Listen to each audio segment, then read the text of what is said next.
بسم اللہ الرحمن الرحیم۔ السلام علیکم۔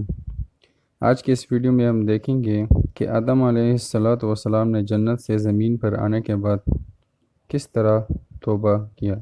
حضرت آدم علیہ السلام نے جنت سے زمین پر آنے کے بعد 300 برس تک ندامت کی وجہ سے سر اٹھا کر آسمان کی طرف نہیں دیکھا اور روتے ہی رہے۔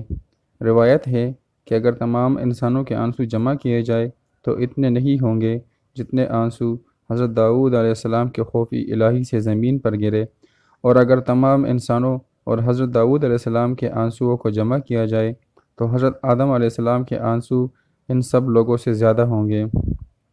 بعض روایات میں ہے کہ آپ نے یہ پڑھ کر دعا مانگی، یعنی اے اللہ، میں تیری حمد کے ساتھ تیری پاکی بیان کرتا ہوں، تیرا نام برکت والا ہے اور تیری بزرگی بہت ہی بلند مرتبہ ہے، اور تیرا سوا کوئی معبود نہیں۔ میں نے اپنی جان پر ظلم کیا ہے، تو مجھے بخش دے، کیونکہ تیرے سوا کوئی نہیں جو گناہوں کو بخش دے۔ اور ایک روایت ہے کہ آپ نے پڑھا، یعنی اے رب پروردگار، ہم نے اپنی جانوں پر ظلم کر لیا، اور اگر تو ہمیں رحم فرما کر نہ بخشے گا تو ہم گھاٹا اٹھانے والوں میں سے ہو جائیں گے۔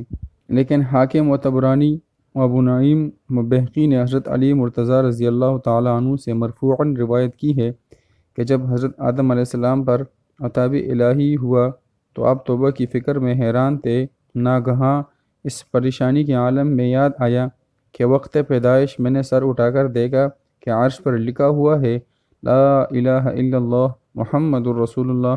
اسی وقت میں نے سمجھ لیا تھا کہ بارگاہ الہی میں وہ مرتبہ کسی کو میسر نہیں جو محمد صلی اللہ علیہ وسلم کو حاصل ہے، کہ اللہ تعالیٰ نے ان کا نام اپنے نام اقدس کے ساتھ ملا کر عرش پر مکتوب فرمایا ہے۔ لہٰذا آپ نے اپنی دعا میں ربنا ظلمنا انفسنا کے ساتھ یہ عرض کیا اسألک بحق محمد ان تغفر لی، اور اپنے مندر کی روایت میں یہ کلمات بھی ہے۔ ترجمہ: اے اللہ، تیرا بندہ خاص محمد صلی اللہ علیہ وسلم کے جاہ و مرتبہ کی توفیل میں اور ان کی بزرگی کے صدقے میں جو انہیں تیرے دربار میں حاصل ہے، تجھ سے دعا کرتا ہوں کہ تو میرے گناہوں کو بخش دے۔ یہ دعا کرتے ہی حق تعالی نے ان کی مغفرت فرما دی اور توبہ قبول ہوئی۔ قرآن مجید میں اللہ تعالیٰ نے ارشاد فرمایا۔